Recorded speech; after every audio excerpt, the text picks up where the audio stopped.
Hola amigos, estamos de vuelta y seguimos hablando sobre temas muy importantes para la sociedad guatemalteca.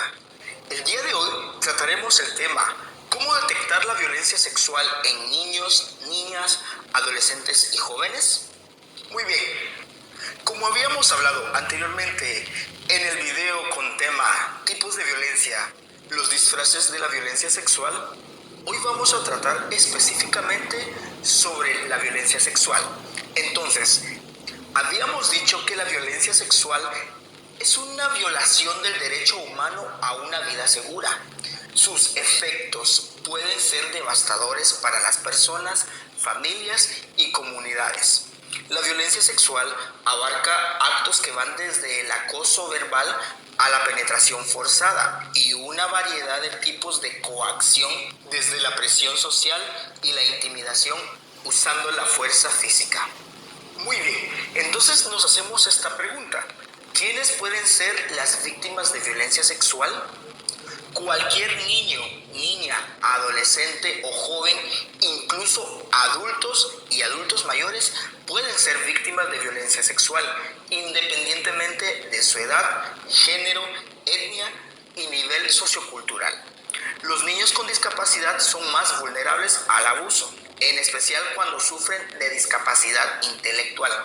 Los niños, adolescentes y jóvenes siempre son víctimas frente al agresor. Muchas veces ocurren que son sorprendidos, confundidos y engañados, ya que la violencia sexual se da en formas progresivas, en el contexto de una relación de afecto. Emplear atenciones especiales, demostraciones de afecto, juegos y regalos para lograr la confianza de las víctimas. Entonces, ¿quiénes pueden ser los victimarios? La Secretaría contra la Violencia Sexual, Explotación y Trata de Personas del Gobierno de Guatemala elaboró un reporte estadístico sobre la relación de los agresores y sus víctimas. A partir del muestreo de 244 casos reportados por Alerta Alba Kenneth a esta Secretaría durante el año 2018.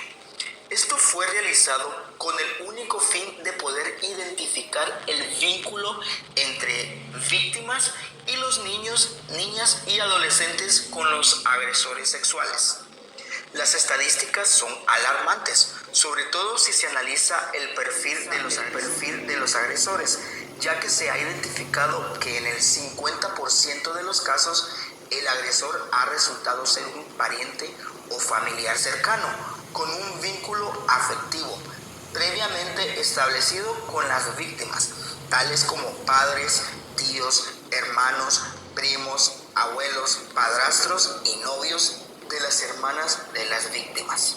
En el 26% de los casos, los agresores son conocidos de las víctimas, tales como amigos, vecinos, líderes comunitarios, sacerdotes o pastores, entre otros. Este tipo de agresor es denominado violador con confianza, ya que casi siempre es alguien que la víctima conoce y rara vez amenaza con violencia. El 17% se coloca a los agresores como personas totalmente extrañas, es decir, desconocidos, quienes aprovechan la oportunidad para atacar sexualmente a las víctimas. Este tipo de agresor es denominado violador con coraje.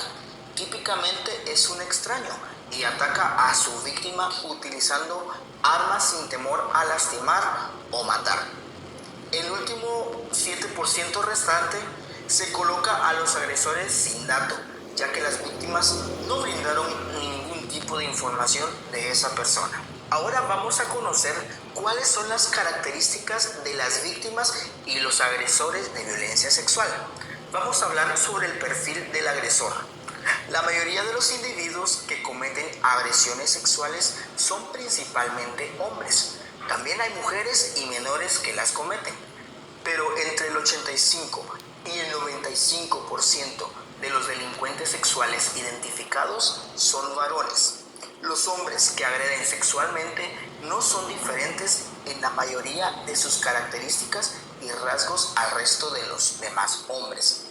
Estos pueden provenir de todas las esferas profesionales y estratos sociales y sus características demográficas son reflejo de la población en general. De hecho, ningún grupo de hombres parece estar exento del riesgo de cometer agresiones sexuales. Ahora vamos a hablar sobre el perfil de la víctima. La víctima suele desarrollar ciertos trastornos, entre ellos el síndrome del trauma por violación. Hay que recordar que un síndrome es un conjunto de signos y síntomas, pero cuando se trata de un trauma por violación, se atraviesan por varias etapas. La primera de las etapas es la fase aguda. Dura desde el momento del incidente hasta 3 días después. La víctima puede mostrarse llorando y descontrolada o tranquila y serena. En esta fase, la persona suele sentirse despreciable, culpable, avergonzada y colérica. Puede haberse sentido humillada y angustiada por su seguridad. La segunda fase suele ser